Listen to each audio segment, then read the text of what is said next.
పరిశుద్ధ వాక్యములో నుండి ఈ వారము దైవ సందేశము కొరకు మూల వాక్యముగా హెబ్రీ పత్రిక 5వ అధ్యాయము 12వ వచనమును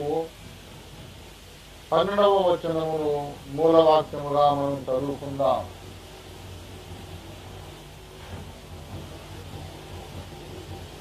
కాలమును బట్టి చూచితే మీరు బోధకులుగా ఉండవలసిన వారై ఉండగా దేవోక్తులలో మొదటి మూల పాఠములను ఒకడు మీకు మరలా బోధింపవలసి వచ్చెను.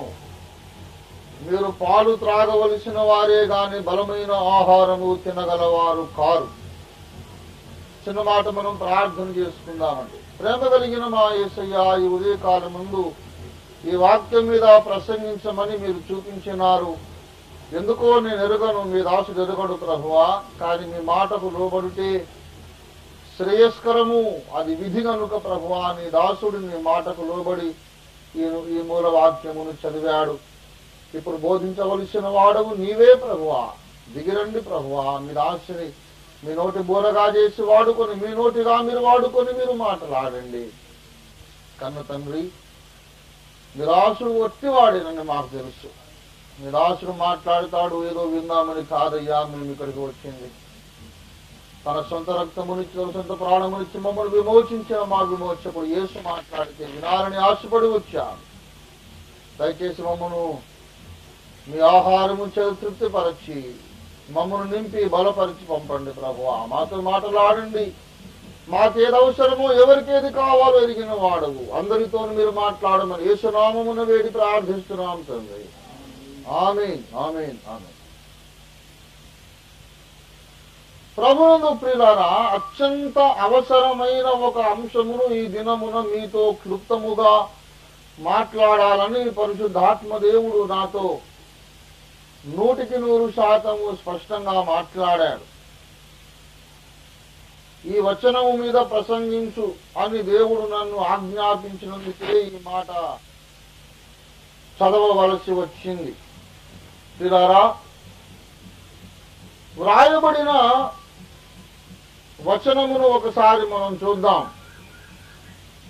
కాలమును బట్టి చూచితే మీరు బోధకులుగా ఉండవలసిన వారై ఉండగా దేవోక్తులలో మొదటి మూల పాఠములను ఒకడు మీకు మరలా బోధింపవలసి వచ్చెను అని పౌలు భక్తుడు తన ఆవేదన వ్యక్తం చేస్తూ ఉన్నాడు. పిల్లారా, హెబ్రీయులు అంటే యూదులు, అబ్రహాము సంతానము లేక ఇశ్రాయేలులో నుండి రక్షింపబడిన విశ్వాసులని అర్థం. పెంతెకోస్తు పండగ నాడు 3000 మంది బాప్తిస్మాలు పొందారు. వాళ్ళందరూ ఇశ్రాయేలీయులే సుమా. ఆ తరువాత శృంగారమును దేవాలయ ద్వారము దగ్గర కుంటివాడు గంతులు వేసి నడిచినప్పుడు వేలాది మంది మార్పు చెందారు. వాళ్ళు కూడా ఇశ్రాయేలీయులే.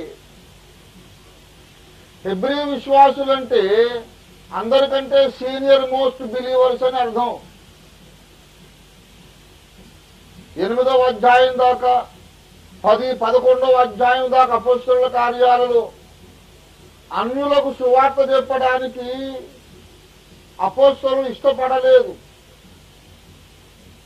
పేతురు వెళ్లి కొర్నేలి ఇంట్లో, రోమా శతాధిపతి ఇంట్లో భోజనం చేసి వాక్యం చెప్పి వచ్చాడని నానా రభసా చేశావు.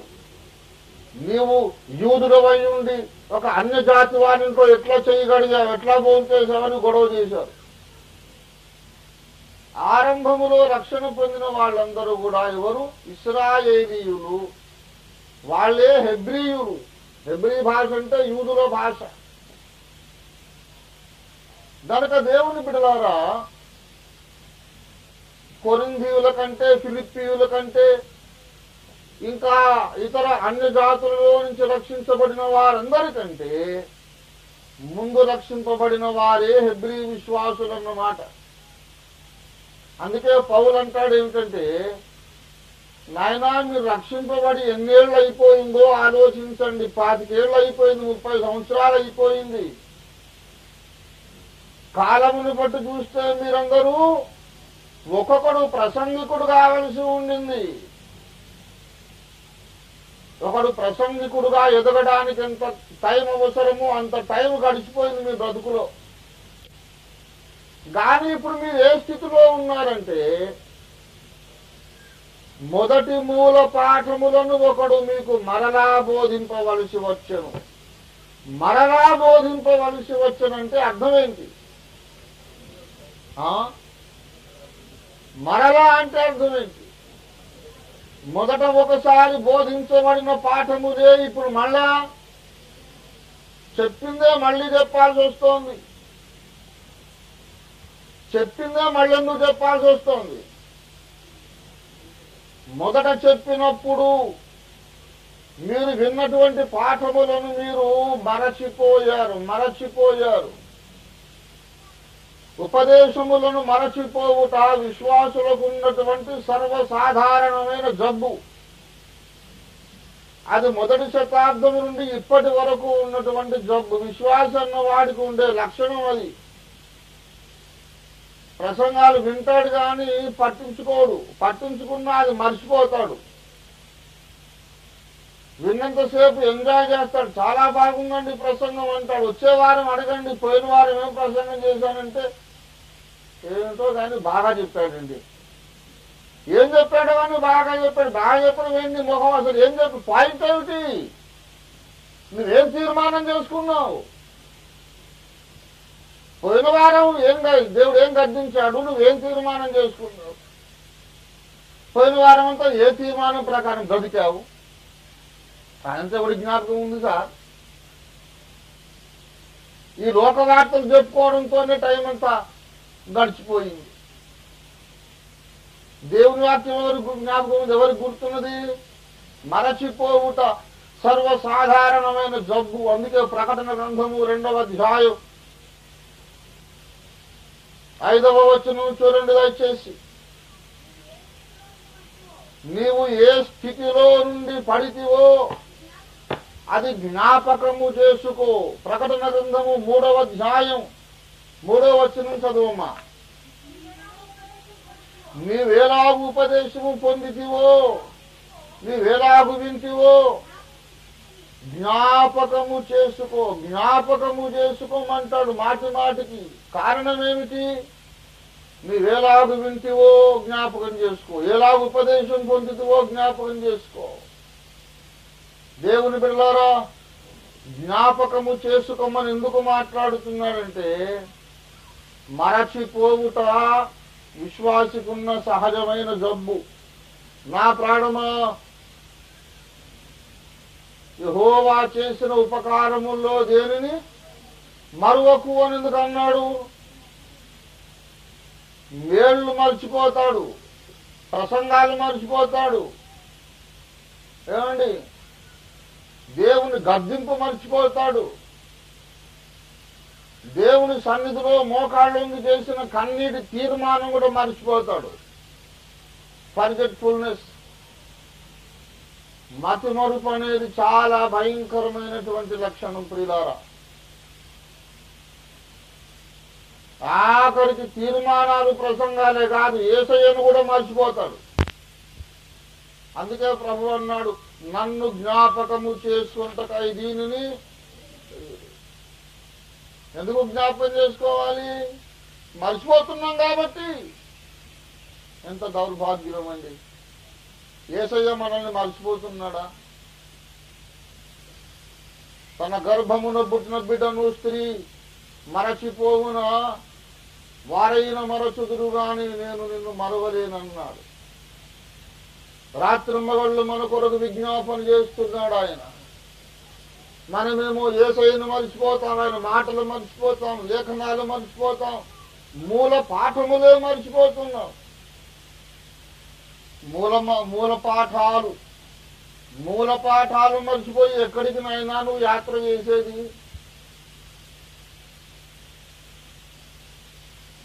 నేల విడిచి ఎవడైనా సాము చేయగలడా? సాము చేయాలంటే ముందు ఏం చేయాలి? నేల మీద నిలబడాలి. నేల మీద నిలబడకుండా గాల్లో నిలబడి సాము చేయగలవా? నేలను విడిచి సాము చేయలేము. అలాగే మూల పాఠాలు మరిచి క్రైస్తవ జీవితం జీవించలేము. It's not possible. మొదటి మూల పాఠములను మరచిపోయే దుస్థితి మొదటి శతాబ్దములో ఉన్నది, ఈ శతాబ్దంలో కూడా ఉంది. అందుకే దేవుడు నాతో చెప్పాడు, బాబు అప్పుడప్పుడు నువ్వు మొదటి మూల పాఠమును మళ్ళా నేర్పించుకో. అందుకే ఇప్పుడు చెప్పే ప్రసంగానికి పేరు మొదటి మూల పాఠములు. మొదటి మూల పాఠములు. వేటిని మరిచినందు చేత విశ్వాస జీవితానికి ప్రమాదం ఏర్పడుతుంది. ఏ పాఠములు జ్ఞాపకం ఉంచుకున్నందువలన మన ఆత్మీయ యాత్ర క్షేమముగా ముందుకు సాగగలుగుతుంది. ఆ మొదటి మూల పాఠములను మనం ఇప్పుడు కొన్ని జ్ఞాపకం చేసుకుందాం ప్రియులారా. మొదటి మూల పాఠములు. దేవుని ప్రియులారా, ఈ మధ్య నేను అక్కడక్కడ దైవ సేవార్థమై పర్యటించినప్పుడు, సంచరించినప్పుడు, వేరు వేరే పట్టణాలకు వెళ్లి విశ్వాసులతో మాట్లాడినప్పుడు వాళ్ళు లేవనెత్తిన ప్రశ్నలు నన్ను విస్మయానికి గురి చేసినాయి. నాకేమన్నా కలొస్తుందా, లేకపోతే ఇదేమన్నా నాకు మతి భ్రమించిందా, లేకపోతే అసలు ఇది నా ఊహ, ఇది వాస్తవమా అని నాకు ఆశ్చర్యం అనిపించింది. రక్షణ పొంది ఎన్నో సంవత్సరాలు సంఘములో ప్రముఖ స్థానములో కొనసాగి సంఘ కాపరి కుడి భుజాలుగా ఉండి, సంఘ పెద్దలుగా ఉండి ప్రసంగాలు చేసిన వాళ్ళు మళ్ళా ఏబిసిడీలు అడుగుతున్నారు మళ్ళా మొదటికొచ్చి. నాకు మతిపోయినంత పని ఏంటంటే నమ్మండి, ఇట్లాంటి డౌట్ బుర్రకాయలో పెట్టుకొని సంఘమే నడిపించావు నాయన ఇంతకాలం అని అడిగేశాను కూడా. ఆ తరువాత వేదన పడి ప్రార్థన చేస్తూ ఉన్నప్పుడు ప్రియులారా, దేవుడు నాతో మాట్లాడిన మాట మొదటి మూల పాఠములు. ఒకడు మీకు మరలా బోధింపవలసి వచ్చను. When you forget the basics of spiritual life, it becomes essential for the pastor to teach you once again the basics of spiritual life. We cannot do without the basics. In any subject, basics are important. ఏ అంశమైనా, ఏ subject అయినా మూల పాఠములు చాలా ప్రాముఖ్యం. A+B² అనేది అసలు algebra గుండెగాబురాకు first కదా. ఇక అది మర్చిపోయిన తర్వాత నువ్వు ఎంసెట్ చేయలేవు, ఈ సెట్ చేయలేవు, ఏం చేయలేవు. ఫస్ట్ అది ఉండాలి. అక్కడ కొన్ని బేసిక్స్ ఉంటాయి. ప్రతి పదార్థము కూడా అణువుల చేత నిర్మితమైనది. అణువుల లోపల కొన్ని పరమాణువులున్నవి.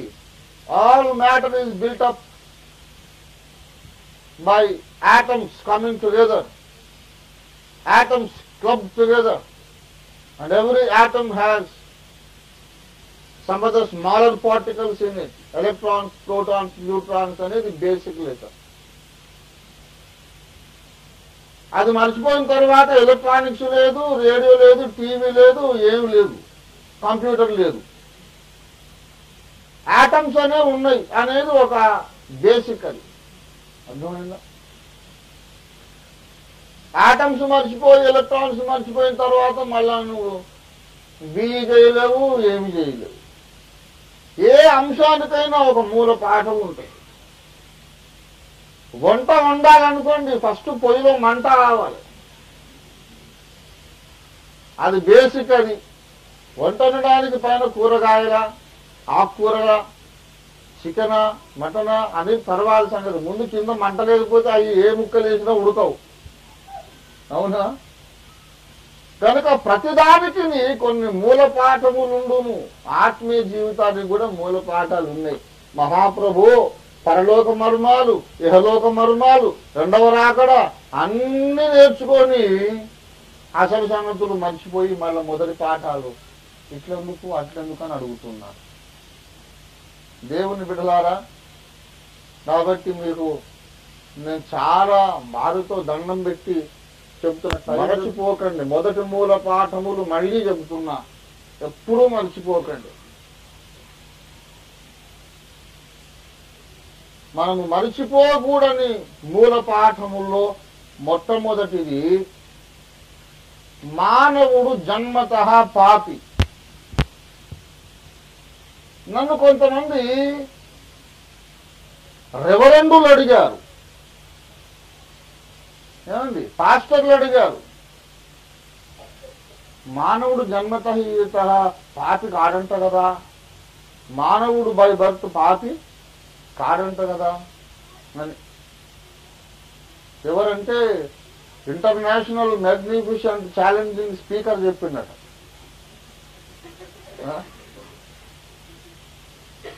ఎక్కడ దొరుకుతారండి బాబు ఇటువంటి జనాలు?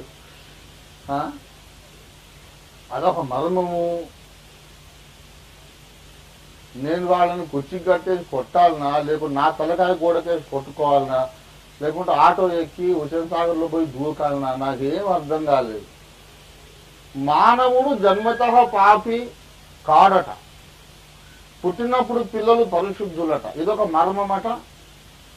అది వీళ్ళు వినేసి అది పెద్ద సత్యమని, అబ్బా ఎంత మర్మం బ్రదర్, ఎంత మర్మం బ్రదర్ అని వీళ్ళు మురిసిపోవడం. నేను చెప్తున్నాను, ఖచ్చితంగా నేర్చుకోండి. ఎప్పటికీ మీరు అనుమాన పడనే వద్దు. బైబిల్లోంచి నిరూపిస్తా, ఇవాళ లేఖనములో నిరూపిస్తున్న మొట్టమొదటి జన్మతః మానవుడు పాపి. బేసిక్ లెసన్ ఇది. ఎప్పుడైతే మనము పాపి అని అంటున్నామో బాగా వినండి, మనము క్రియాపాపమును గూర్చి కాదు. పాపము రెండు విధములు. మనము క్రియాపాపమును గూర్చి మాట్లాడడం లేదు, స్వభావ పాపమును గూర్చి మాట్లాడుతున్నాం. పాపం ఎన్ని విధములు? రెండు విధములు. ఒకటేమో క్రియాపాపము, రెండవది స్వభావ పాపం. ఇప్పుడు హత్య, వ్యభిచారము, జారత్వము, దొంగతనము, అబద్ధము ఇవన్నీ ఏంటివి? క్రియాపాపము లేక పాప క్రియలు అని చెప్పుకోవచ్చు. కానీ క్రియాపాపం అందరికీ ఉన్నా లేకపోయినా స్వభావ పాపము ఉన్నది. ఆ స్వభావ పాపం ఎక్కడుందంటే అవయవములలో ఉన్నది. రోమాపత్రిక 7వ అధ్యాయం చకచక చూడండి, నేను తొందరగా ముగించేస్తాను. రోమా 7వ అధ్యాయము 23వ వచనం చూడండి. వేరొక నియమమున అవయవములలో ఉన్నట్లు నాకు కనబడుచున్నది, ఆ ధర్మశాస్త్రముతో పోరాడుచు నా అవయవములలో ఉన్న ఆ పాప నియమమునకు నన్ను చెరబట్టి లోబరుచుకొనుచున్నది. ఏ నియమమున్నది? పాప నియమమున్నది. పాప నియమము ఎక్కడ ఉన్నది? అవయవములలో. ఎక్కడ? అవయవములలో ఏమున్నది? పాప నియమము ఉన్నది అవయవములలో. ఏ భేదము లేదు, అందరూ పాపులే అని చెప్పినప్పుడు అర్థం ఏంటంటే అందరి అవయవములలోనూ పాప నియమం ఉన్నదని చెప్తున్నాం. అందరు పాపులు అంటే నేనేం పాపం చేసినా సార్? ఎవరిని కొట్టలేవు. ఓసారి చేవెళ్ళలో బాప్తిసం వేయడానికి పోతే ఒక ఊరామె పాపం అమాయకురాలు బాప్తిసం పొందడానికి బావిలో దిగింది. నాతో పాటు కష్టపడి దిగాలి ఆ బావి. కష్టపడి దిగిన తర్వాత నువ్వు జన్మము చేత కర్మము చేత పాపినని ఒప్పుకొనుచున్నావా అంటే నేనేం పాపం చేసిన సారు? ఓ కోడిపెట్ట కూడా దొంగతనం చేయలే అంటే. ఇప్పుడు భావించామని పైకి ఎక్కిరాదు, ముంచరాదు. అమ్మా నువ్వు బాప్తిస్మం కొరకు రెడీగా లేవు, నువ్వు వెళ్ళిపో, అసలు నేను ఎవరన్నా ఇక్కడ దాకా తెచ్చింది అంటే ఎందుకేవు, నేను ఏ స్వామిని నమ్మినా నాకు ఇవ్వాలి, ఇవ్వకపోతే నాకైనా ఇచ్చినట్టు ఉన్నాను కానీ వెనకెళ్ళిపోయేటట్టు లేదు. అతి కష్టం మీద బతిమాలమ్మా, నీ కడుపులో తలకాయ పెడతా, నువ్వు పో ఇక్కడి నుంచి, నేను నీకు బాప్తిసం ఇస్తే దేవుడు నన్ను కొడతాడని చెప్తా. ఎందుకు కొడతాడు, ఏం కొట్టాడు, ఏం కాదు అంటే నేనేం తప్పు చేయను, నాకు బాప్తిసం చేయండి. మరి తప్పు చేయకపోతే బాప్తిసం ఎందుకు, రాగో పొందాలట కదా, పొందుతున్నా కదన్నట్టు మరి మోక్షం పోయేది అంటుంది. ఆమెను కన్విన్స్ చేయడానికి 40 నిమిషాలు పట్టింది. ఆఖరికి ఇయ్యలేదు, నేనెందుకు ఇస్తా, నేను ఇయ్యలేదు. పాపిని కాను అన్న తర్వాత బాప్తిసం ఎందుకు ఇస్తాము? చాలా మందికి తెలియదు. ఆమె నేను పాపిని కాను అనడానికి కారణం ఏంటి, కనీసం ఒక కోడి పెట్ట కూడా దొంగతనం చేయలేదట. అమ్మా నువ్వు దొంగతనం చేసావా, ఇంకోటి చేసావా సంగతి కాదు. నువ్వు ఏ పాపము చేయకపోయినా నీ అవయవములలో ఏమున్నది, పాప నియమము. పాప నియమము అవయవముల్లోనికి ఎప్పుడు పోయింది? At the time of manufacturing defect అయ్యో. నేను ఎప్పుడు పకోడీ ఉదాహరణ చెప్తుంటా, దృష్టాంతం.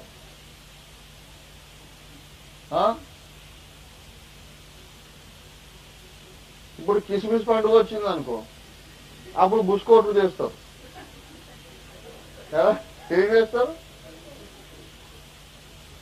కిస్మిస్ పండుగ బుస్కోట్లు చేసినప్పుడు ఎట్లా చేస్తారు? దాంట్లో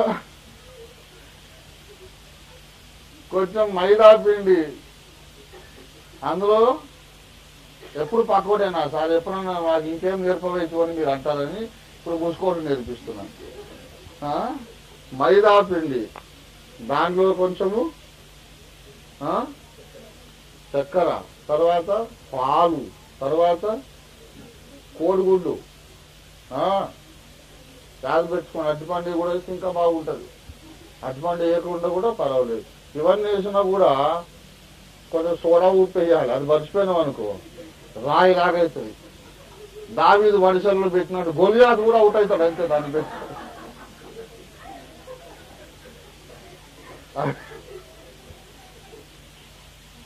గనక దాంట్లో అది బేకింగ్ పౌడర్ అంటే లేకుంటే కనీసం సోడా ఉప్పు అది మర్చిపోకండి. కొంతమంది అన్ని వేసి అది మర్చిపోతారు.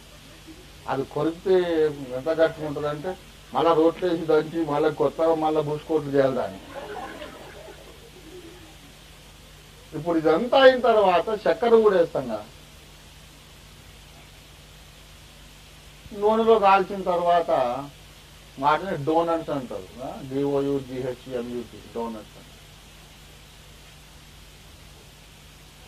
షుగర్ పేషెంట్ ఎవరికైనా పెడితే, బాబు దీంట్లో చక్కెర ఎక్కువ ఉన్నది, నాకేమో షుగర్ వ్యాధి వచ్చింది, దీంట్లో షుగర్ తీసే బాబు అంటే నువ్వు తీయగలవా?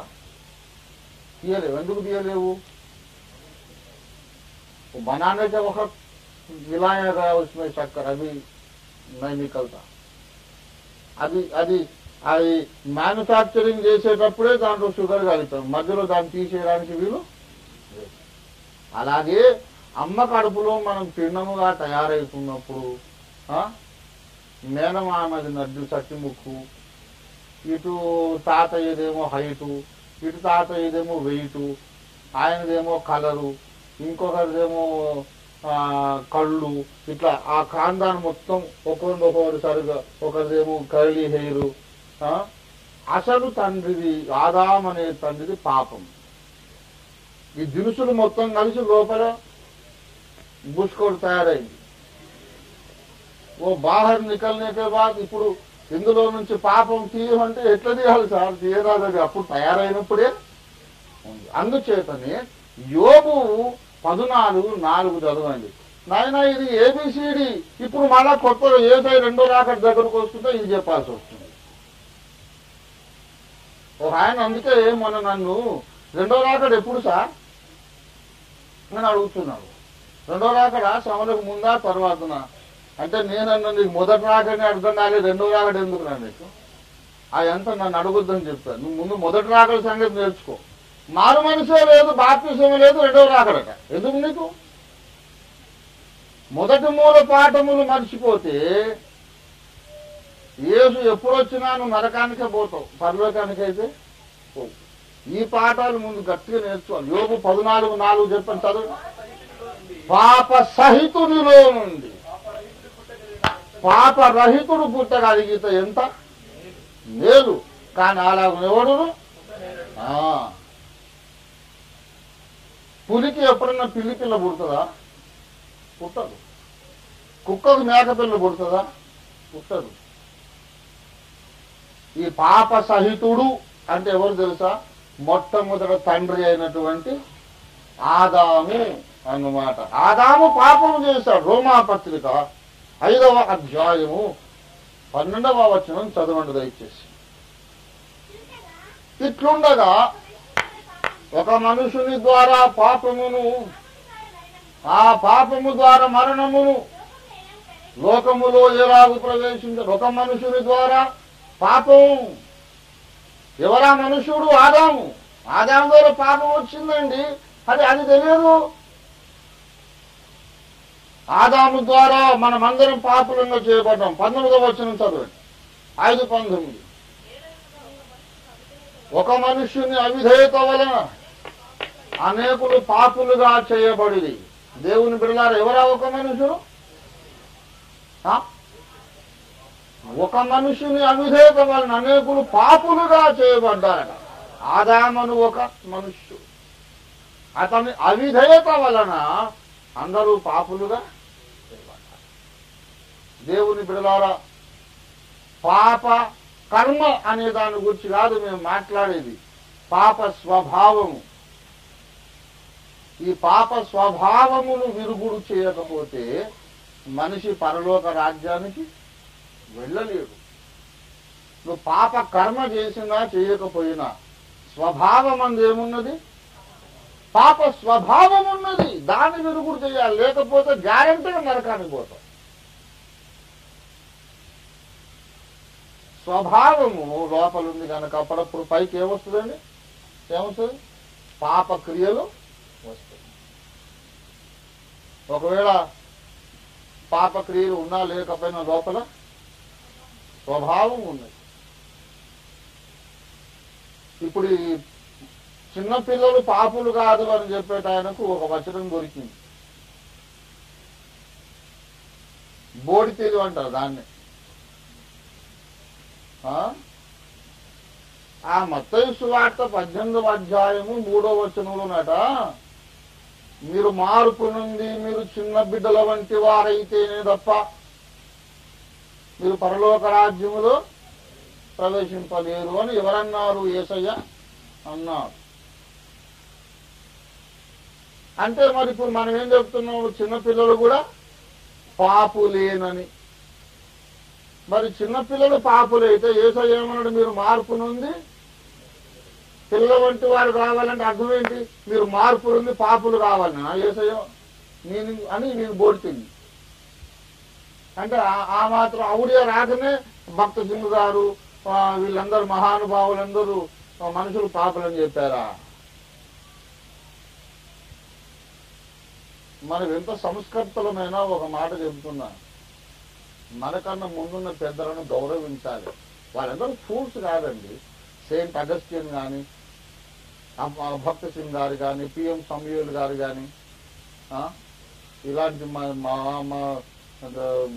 లేమన్స్ స్థాపకుడు అయినటువంటి డానియల్ గారు కానీ, వీళ్ళందరూ దే ఆర్ నాట్ ఫూల్స్.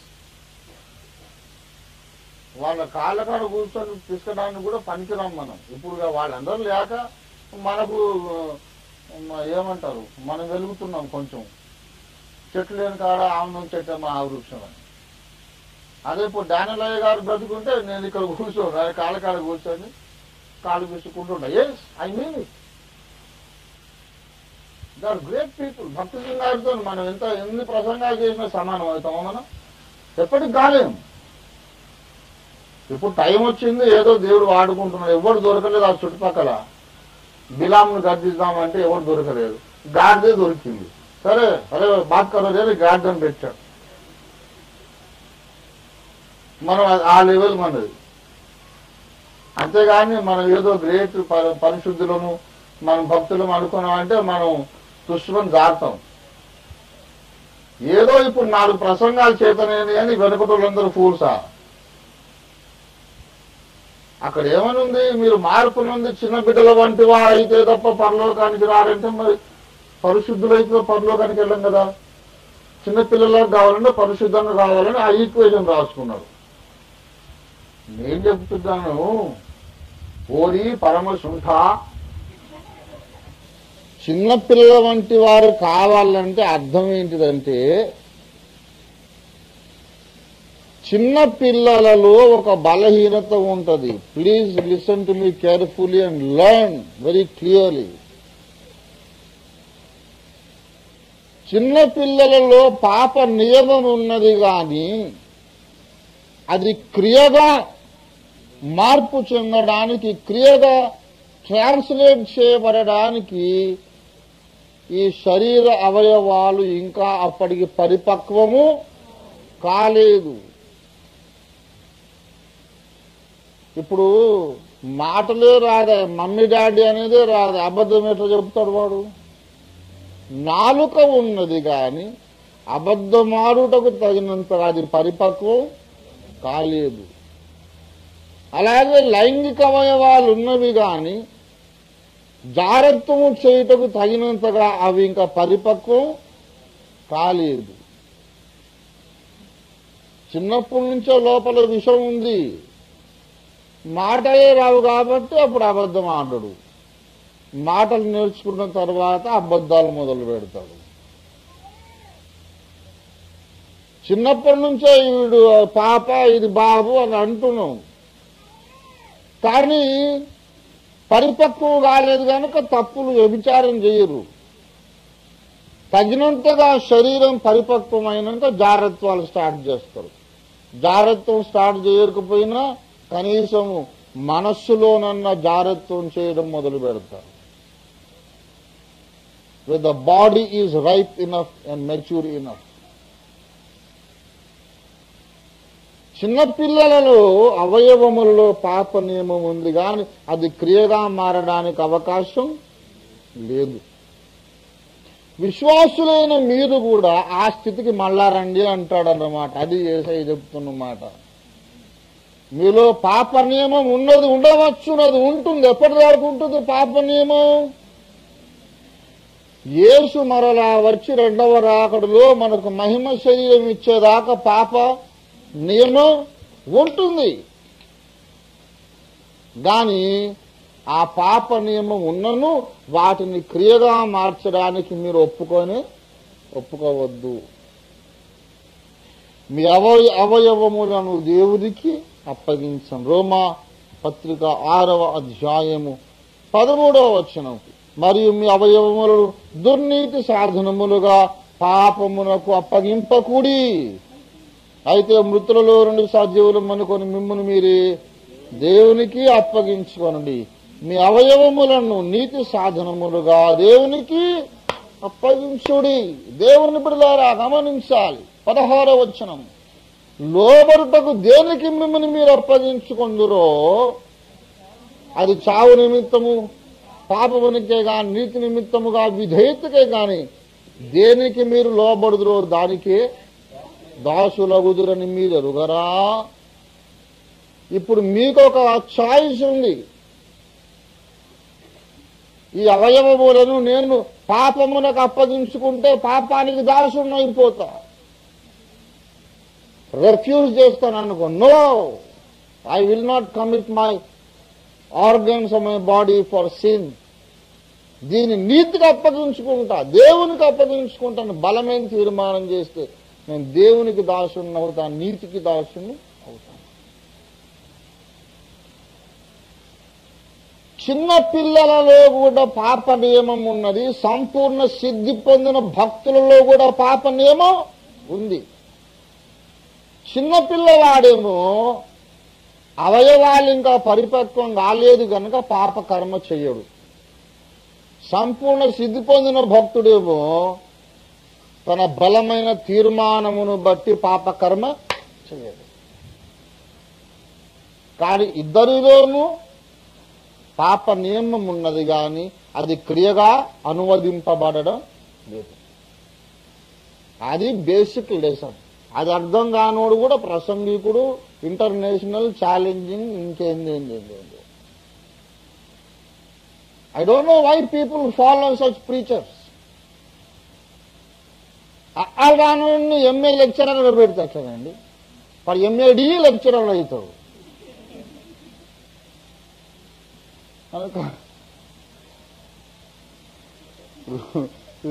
బాధతో వచ్చే కోపం ఇది. బాధ కాదా? బైబిల్లో ఆలు రాకుండా అందరినీ కన్ఫ్యూజ్ చేస్తుంటే, ఎవరి కొరకు నా ప్రభు రక్తం ఇచ్చి ప్రాణం ఇచ్చి విమోచించాడో వారిని మళ్ళా వెనుక నరకం దారి పట్టిస్తున్నారు వీరు. కనుక ప్రియులారా, లెసన్ నంబర్ 1 ఏమిటి చెప్పండి? జన్మము చేత ఆదాము కుటుంబములో పుట్టిన ప్రతి మానవుడును నిస్సందేహముగా పాపి కాడని చెప్పడానికి మత్తయి 18:3 వాడుకోవడానికి వీలు లేదు. ఏ వచనములు బట్టి వీలు లేదు? యోబు 14:4 బట్టి పాప సహితునిలో నుండి పాపరహితుడు అలా ఎన్నడును ఎవడును పుట్టనేరడు. ఆదాము పాపము చేశాడు గనక ముందు పుట్టినోడే నరహంతకుడు. అక్కడి నుంచి మనం అందరము పాపులమే. మనలో కొంతమంది పాపకర్మ చేసి ఉండొచ్చు. కొంతమంది పెద్దలకు భయపడి, సమాజానికి భయపడి, అవకాశం లేక చేయకపోయి ఉండొచ్చు. నీవు పాప క్రియలు చేసినా చేయకపోయినా స్వభావమును బట్టి నీవు పాపివి అనేది నీవు గ్రహించుకోవాలి. మనమందరం గ్రహించుకోవాలి. దేవునికి స్తోత్రం కలుగును గాక. నంబర్ 2, ఎన్నో ఉన్నాయి చెప్పుకోవాలంటే, ఇప్పుడు సమయం లేదు. రెండవ విషయం, ఇప్పుడు చెప్పండి, అసలు ముందు నేర్చుకున్న పాఠంలోని ఒక కీ పాయింట్ చెప్పండి. మన ముందున్న అసలు సమస్య పాప క్రియలా లేక పాప స్వభావమా? పాప స్వభావమునకు కారణం ఏంటి? అవయవములో ఉన్న పాప నియమం. కనుక what you do is not the real problem. What you are in your heart, in your nature, that is the real problem.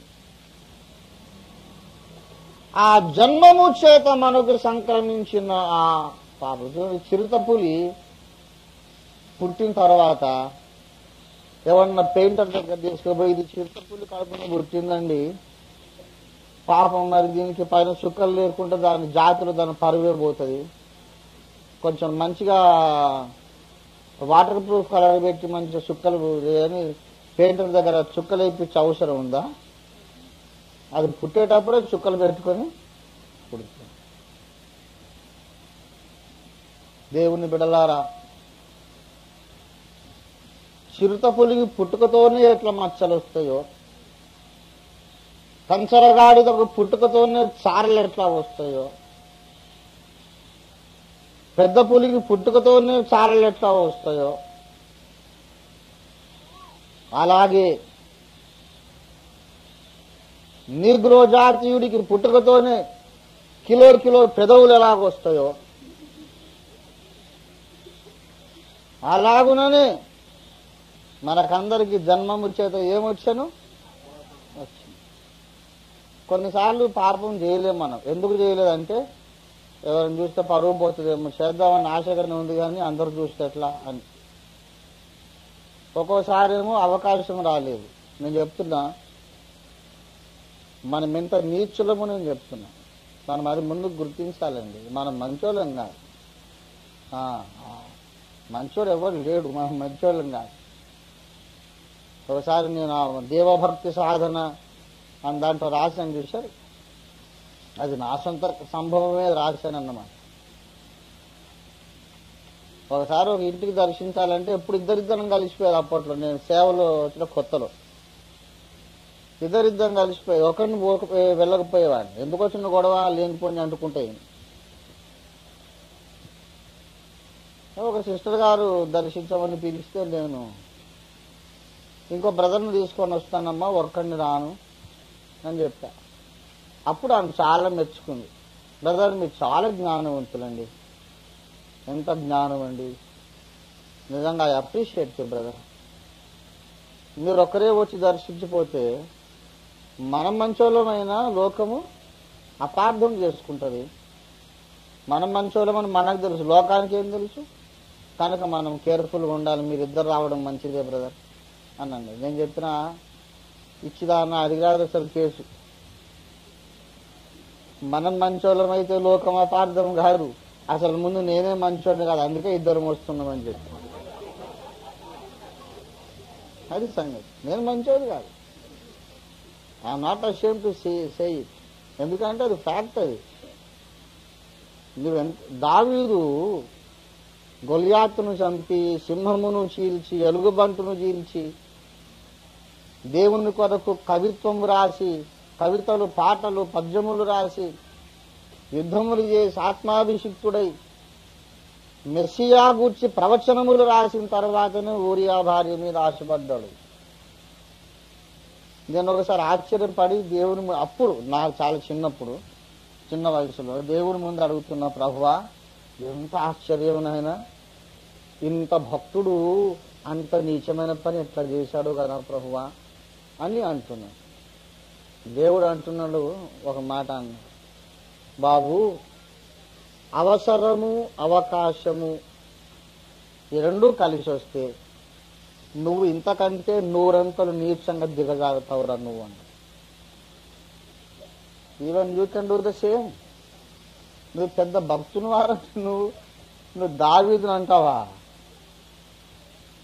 మనిషి అవసరము ప్లస్ అవకాశం రెండు కలిసి వస్తే చెయ్యని నీచ కార్యము లేనే లేదు. నువ్వు వ్యభిచారమైనా చేస్తావు, నరహత్యను చేస్తావు, ఏమైనా చేస్తావు. ఒక్కోసారి అవకాశం ఉంటుంది కానీ నీకు అవసరం ఉండదు, కాబట్టి తప్పు చేయవు. అవసరం ఉంటుంది కానీ ఒక్కోసారి అవకాశం ఉండదు, కాబట్టి తప్పు చేయవు. ఈ రెండు కలిసి వస్తే there is nothing you cannot do. ఎంత నీచమైన పనినే మనం చేస్తాం, ప్రసంగాలు అదిరిపోతాయి. మళ్ళీ ఆ టైం వచ్చినప్పుడు మాత్రం మనము చేయలేని నీచ కార్యం లేదు. అందుకే ఎవరో అనుకుంటారు మనం మంచోళ్ళమే కానీ లోకం మంచిది కాదు. లోకం కరెక్ట్గా మనల్ని అర్థం చేసుకుంది. మనల్ని వాళ్ళు ఏం అపార్థము చేస్తాం, మనల్ని మనమే అపార్థం చేసుకున్నాం. మనం మంచోళ్ళం కాదు. మన మంచోళ్ళమా కాదు. యేసు ప్రభు దగ్గరికి వచ్చి ఒకడు సద్బోధకుడా అని ఆయన ఏదో పొగడత. యేసయ్య అన్నాడు, సత్పురుషుడని నన్ను నేల పిలుచుచున్నావు. దేవుడు ఒక్కడే కాదు, ఎవడు నువ్వు సత్పురుషుడు. కొంతమందికి ఇంకా స్వనీతి ఉంటుంది. నేను ఇంత మంచిదా అని తెలుసా, నాది ప్రాక్టికల్ లైఫ్. నేను ప్రసంగాలు చేయను కానీ ప్రాక్టికల్ లైఫ్, మొహం ప్రాక్టికల్ లైఫ్. నువ్వు ఏం ప్రాక్టికల్ లైఫ్ ఉన్నా అందరి మీద జహర్ హై, హృదయములోని అవయవాల్లో విషం, అది గ్రహించాలి. మీకు ఎందుకు ప్రాక్టికల్ లైఫ్ వచ్చిందంటే ఛాన్స్ రాక.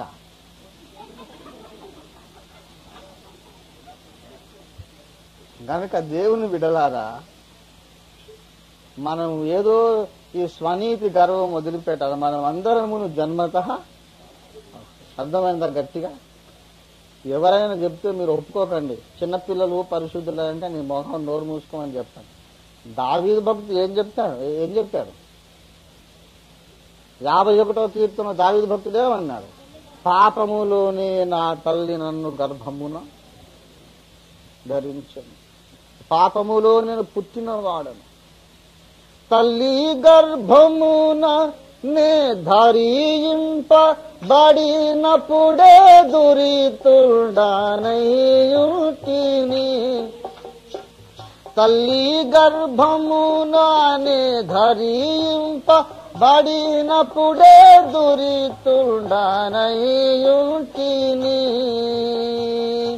నా వల్ల చేయబడెడు ఎల్లా కార్యములెప్పు దేహ్యంబులైయుండగా నా వల్ల చేయబడెడు ఎల్లా కార్యములెప్పు దేహ్యంబులైయుండగా తల్లి గర్భమున నేను ధరింపబడినప్పుడే దురితుండనయుంటి. అప్పుడు మొదలైంది నా పాప చరిత్ర. పుట్టిన తర్వాత చిన్నగా లడ్డులాగా ఉండేది. నేను చిన్నప్పుడు నా ఫోటో చూడండి, రౌండ్గా మొత్తం బంతిలాగా ఉండేదన్న. ఎంత ముద్దొచ్చానో, ఎత్తుకోలేకపోయేదట నన్ను ఎవరన్నా. ముద్దొచ్చి ఎత్తుకుంటే 2 నిమిషాలకే పక్కొని తీయాలి. మొత్తం ఇనుపగుండి ఎత్తుకున్నట్టే. ఎంత ముద్దో, ఖాళీ మొత్తం నా చుట్టే ఉండదట ఎప్పుడు.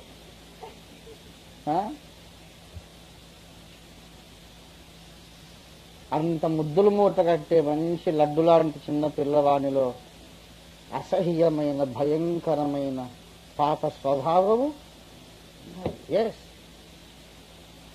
అది నాకు ఎప్పుడు తెలిసిందంటే అవయవములు పరిపక్వమైనప్పుడు తెలిసింది. అరే, నా లోపల ఇంత విషం ఉన్నదా అని అప్పుడు అర్థం.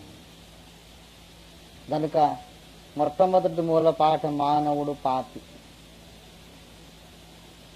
రెండవ మూల పాఠం ఏంటంటే క్రియాపాపమునకును స్వభావ పాపమునకు రెండిటికి విరుగుడు చెయ్యాలంటే, క్రియాపాపమును స్వభావ పాపమును రెండిటిని పరిహరించవలెనంటే ఒకే ఒక్క మార్గం ఉన్నది. ఆ మార్గం ఏమిటంటే రక్త ప్రోక్షణము.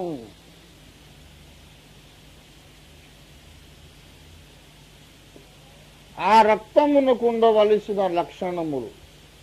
రక్త ప్రోక్షణము లేకుండా పాప క్షమాపణ కలుగుట అసాధ్యమన్నాడు. ఎక్కడన్నాడు మీకు తెలుసు గాని సందర్భాన్ని బట్టి చెబుతున్నా. హెబ్రీ పత్రిక 9:22 రాసుకోండి కావలసిన వారు. హెబ్రీ పత్రిక 9:22. రక్తము చిందింపకుండా పాప క్షమాపణ కలుగదు. అయితే ఆ రక్తము మామూలు రక్తం కాదండోయ్. 10వ అధ్యాయము హెబ్రీ పత్రిక 10వ అధ్యాయము 4లో చెప్పాడు, ఎడ్ల యొక్కయు మేకల యొక్కయు రక్తము పాపములను తీసివేయుట అసాధ్యం. రక్తం అనగానే మామూలు రక్తం కాదు. ఆ రక్తమునకు కొన్ని లక్షణములు ఉండవాలి. మొట్టమొదట 1 పేతురు పత్రిక 1వ అధ్యాయము 19వ వచనములో నిష్కళంకమైన రక్తం. చదవమ్మా.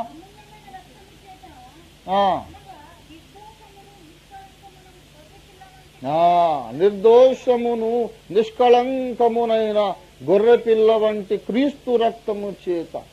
ఆ రక్తం ఎటువంటిదై ఉండాలి? కళంకము లేనిదై, పాపము లేనిదై ఉండాలి. కోడిదో దూడనో ఎద్దునో మేకనో కోస్తే సుఖం లేదు, అందులోనే కల్మషం ఉంది. రెండవది ఏమండి, అక్షయ జీవము కలిగిన రక్తమై ఉండాలి.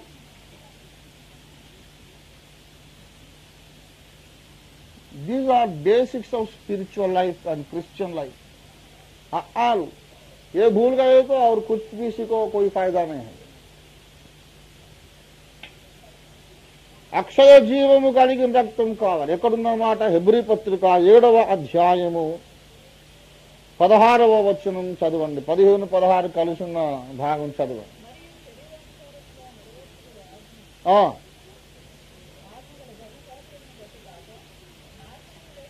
ధర్మశాస్త్రమును బట్టి కాక నాశనము లేని జీవమునకున్న శక్తిని బట్టి నియమించబడిన మెల్కీసెదకును పోలిన ప్రధాన యాజకుడు వచ్చి ఉన్నాడు. నాశనము లేని జీవము. ఏం జీవం అది? నాశనము లేని జీవం. చెప్పండి, ప్రాణం అనేది ఎక్కడుంటుందండి? ప్రాణం అనేది ఎక్కడుంది? రక్తములో ప్రాణం ఉన్నది కదా. రక్తములో ప్రాణం ఉన్నది. ఆదికాండము 9వ అధ్యాయము 4వ వచనం చదవండి దయచేసి. 9:4. ఆయనను మాంసమును దాని రక్తముతో త్రాగకూడదు, తినకూడదు. మాంసమును దాని రక్తముతో తినకూడదు, రక్తమే దాని ప్రాణము. లేవియాకాండం పాత నిబంధనలో 96వ పేజీ. లేవియాకాండము 17వ అధ్యాయము 11వ వచనం. రక్తము దేహమునకు ప్రాణము, మీ నిమిత్తం ప్రాయశ్చిత్తం చేయునట్లు బలిపీఠం మీద పోయడానికి. దేవునికి స్తోత్రం. గమనించాలి, రక్తము దేహమునకు ప్రాణం. ఇప్పుడు కోడి యొక్క ప్రాణము ఎక్కడ ఉన్నది? కోడి యొక్క రక్తంలో ఉంది. మేక ప్రాణం ఎక్కడుంది? మేక రక్తంలో ఉంది. యేసు రక్తములో కూడా ఒక ప్రాణం ఉంది కదా. రక్తములో ఏముంది? ప్రాణం ఉంది. కోడి రక్తములో కోడి ప్రాణం ఉంది, మేక రక్తంలో మేక ప్రాణం ఉంది. మరి యేసు రక్తంలో ఏం ప్రాణం ఉందంటే సృష్టికర్త అయిన దేవుని ప్రాణం ఉంది. దట్ ఈస్ ద రీజన్ అపొస్తలుల కార్యాలు 20వ అధ్యాయం 28వ వచనములో దేవుడు తన స్వరక్తమిచ్చి సంపాదించిన సంఘము అని సంఘాన్ని అభివర్ణించాడు. దేవుని స్తోత్రం కలుగునుగాక. హల్లెలూయా. శిలువ మీద కార్చబడిన రక్తం ఏం రక్తం అండి? అది దేవుని రక్తం. అపొస్తలుల కార్యాలు చదవాలందరూ 20వ అధ్యాయం 28వ వచనం. అపొస్తలుల కార్యములు 20:28. దేవుడు తన స్వరక్తమిచ్చి సంపాదించిన సంఘం. దయచేసి గమనించాలి, శిలువ మీద యేసు మేకులతో కొట్టబడి వేలాడుచుండగా కారిన రక్తం ఎవరి రక్తం అండి? అది దేవుని రక్తం. That's the blood of God. ఎందుకంటే దేవుడు తన జీవమును ఆ రక్తంలో పెట్టి మరియ గర్భంలో పెట్టాడు. దేవుని జీవం ఎటువంటిది? అది నాశనము లేని జీవం. అటువంటి రక్తం ఒకటి ఎండిరా, నేను మీ జన్మకర్మ పాపాలు కడుగుతానన్నాడు దేవుడు. మనకు చేతనవునా? పరిశుద్ధ రక్తం ఉందండి, నాశనము లేని జీవము గల రక్తం. అంటే మన దగ్గర ఎక్కడ ఉండేది?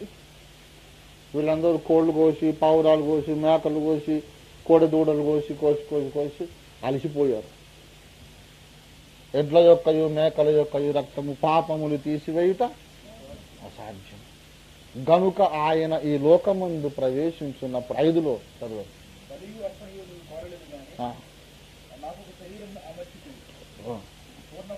కొంచెం ఆగండి నాయన. హెబ్రీ పత్రిక ఆ 10వ అధ్యాయములో 5వ వచనం చదవండి మళ్ళీ. అదిగది నాకు ఆ మాట కావాలి. ఏ మాట? మొదటి మాట. ఏం కావాలి నాకు? కాబట్టి. చాలా పెద్ద మాట. నేను ఎప్పుడు చెప్తా, ఇటువంటి కనెక్టింగ్ వర్డ్స్ చాలా కీలకం. అది మర్చిపోతే మొత్తం బైబిల్ యొక్క సెన్సే మనం నష్టపోతాం. ఆయన ఈలాగు చెప్పుచున్నాడు. ఏం చెప్పుచున్నాడు చెప్పండి. కాబట్టి ఆయన ఈ లోకమందు ప్రవేశించినప్పుడు ఇలాగ చెప్పుచున్నాడు. ఏమని చెప్పుచున్నాడు? బలి అర్పణమును నీవు కోరలేదు కానీ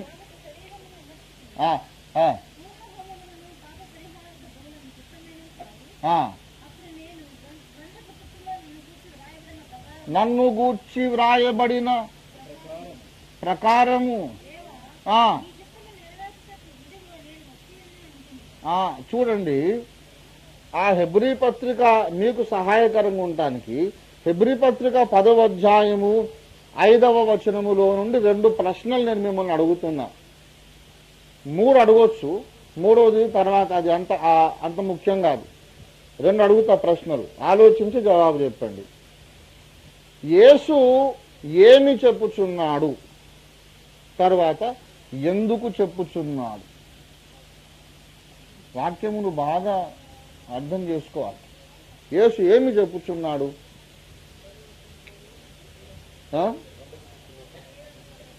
బలియు అర్పణమును నీవు కోరలేదు గాని కన్యమరియ గర్భములో నాకొక శరీరం అమర్చితివి కనుక అందులోకి వెళ్ళుచున్నాను. వెళ్ళి ఏం చేస్తా?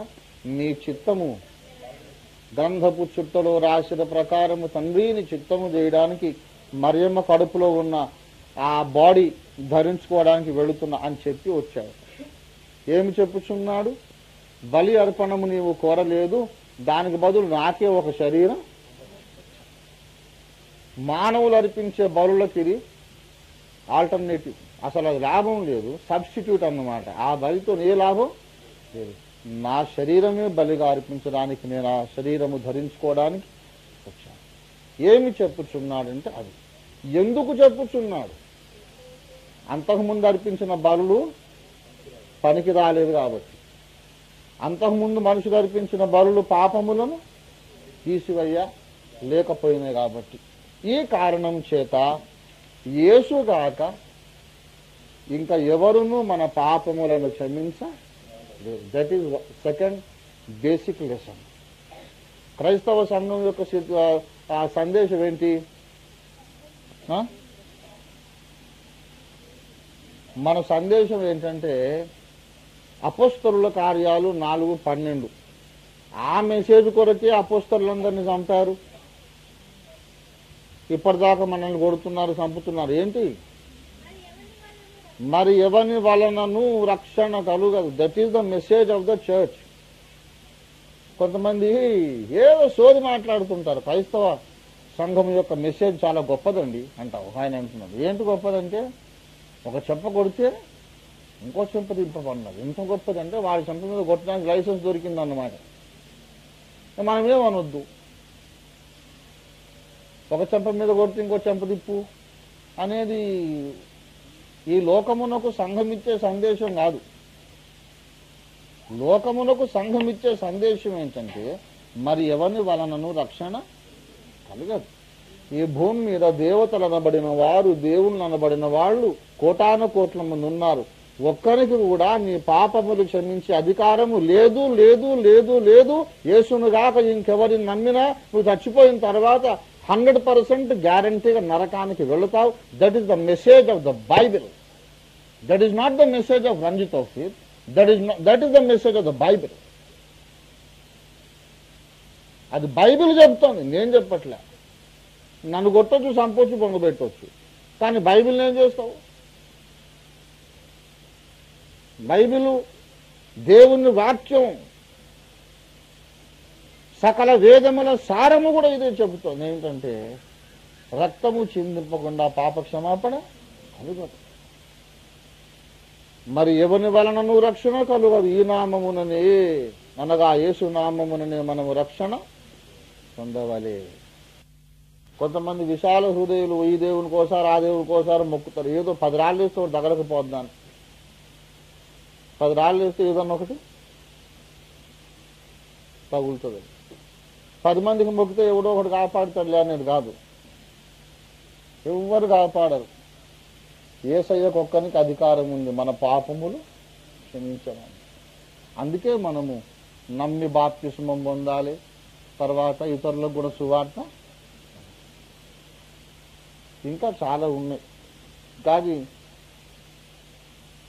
వెరీ ఇంపార్టెంట్ లెసన్స్ ఇవి. నంబర్ 3 చెప్తా. ఇంకో 2 చెప్పి ముగిస్తా, టైం లేదు. 3వది ఏమిటంటే, రక్షింపబడిన ప్రతివారును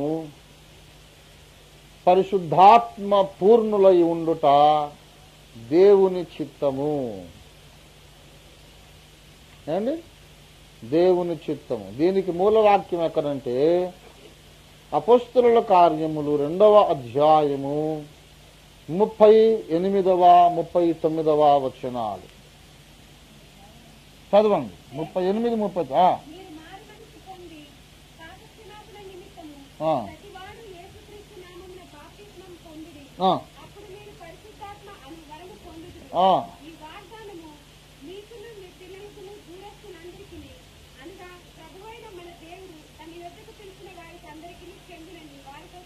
ఈ వాగ్దానంను ఎవరెవరికి చెందునో చెబుతున్నాడు. గమనించండి. ఈ వాగ్దానము మీకును. మీకు అంటే అర్థం ఏంటి? ఆహా,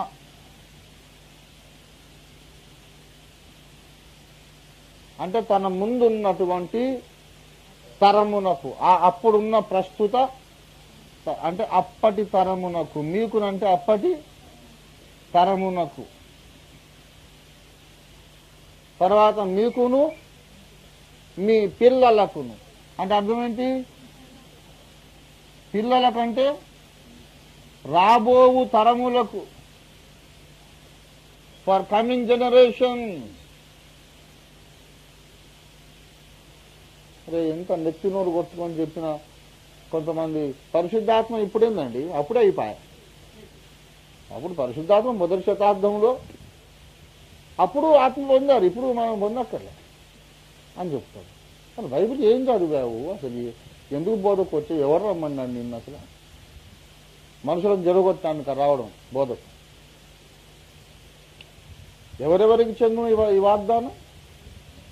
మీకును, నా ముందు నిలబడ్డ మీకు, మీ పిల్లలకు అంటే నెక్స్ట్ జనరేషన్, మీ పిల్లలకు, వారి పిల్లలకు, వారి పిల్లలకు. అయ్యా ఇది మరి వాళ్ళ పిల్లలకంటే ఎన్నో తరము వరకు, 7వ తరమా 8వ తరమా ఎన్నో తరం దాకా అని అడుగుతారని ఇక వాళ్ళు వీళ్ళని ఎందుకు అయ్యా బాబు, ఎన్ని తరాలను ఎందుకు, ఒకటే గుండు గుత్త, ఒకటే మాట చెప్తున్నా. ఏంటంటే ప్రభువైన మన మీకును, నా ముందు నిలబడ్డ మీకు, మీ పిల్లలకు అంటే నెక్స్ట్ జనరేషన్, మీ పిల్లలకు, వారి పిల్లలకు, వారి పిల్లలకు. అయ్యా ఇది మరి వాళ్ళ పిల్లలకంటే ఎన్నో తరము వరకు, 7వ తరమా 8వ తరమా ఎన్నో తరం దాకా అని అడుగుతారని ఇక వాళ్ళు వీళ్ళని ఎందుకు అయ్యా బాబు, ఎన్ని తరాలను ఎందుకు, ఒకటే గుండు గుత్త, ఒకటే మాట చెప్తున్నా. ఏంటంటే ప్రభువైన మన దేవుడు తన వద్దకు పిలిచిన వారికందరికీ ఈ వాగ్దానం చెందును. ఏ వాగ్దానం చెందును? పరిశుద్ధాత్మను గూర్చిన వాగ్దానం. దేవుని స్తోత్రం కలుగునుగాక. హల్లెలూయా. ఈ తరము గాని రాబోయే తరము గాని 2000 సంవత్సరాల పాటు సంఘ యుగములో ఆఖరి తరం దాకా, అంటిల్ ద లాస్ట్ జనరేషన్, యేసు రెండవ రాకడ టైంలో బతుకున్న విశ్వాసి వరకు, లాస్ట్ బాప్తిసం పొందిన వరకు ఈ వాగ్దానం చెందును.